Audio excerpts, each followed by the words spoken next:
So I've prepped a ruffle here to show you.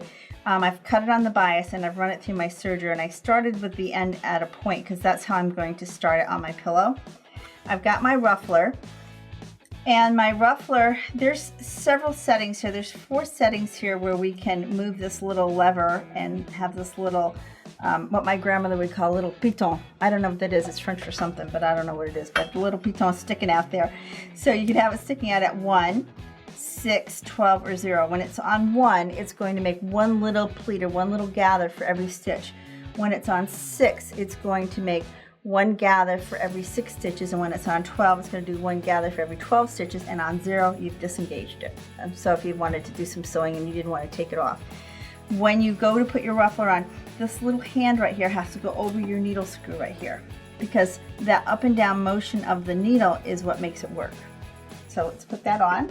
And I've got this set at 1, so for each gather, or each little stitch, it's going to make a gather. I also did change the needle before I put this foot on when we were off camera. I put in a denim needle, a jeans 160 needle, because we had an embroidery needle in from earlier and I was afraid the needle might break. So we put in a little bit heavier needle.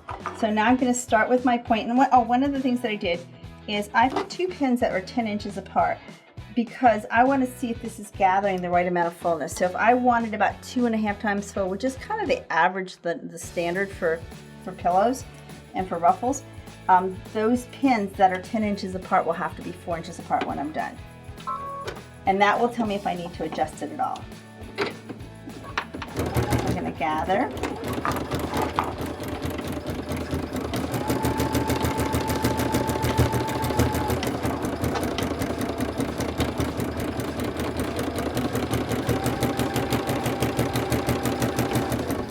And I'm at the other end of the pin, and I'm going to measure, and I'm looking at that, and it looks like it's pretty close to 4. I'm looking, and it's about 4.5. So if I wanted to be a little fuller, I would take this screw and just screw it to the right a little bit, and then I keep adjusting it until I have the size that I wanted. So I'm just going to make my ruffle, and then I'm going to show you how to join it.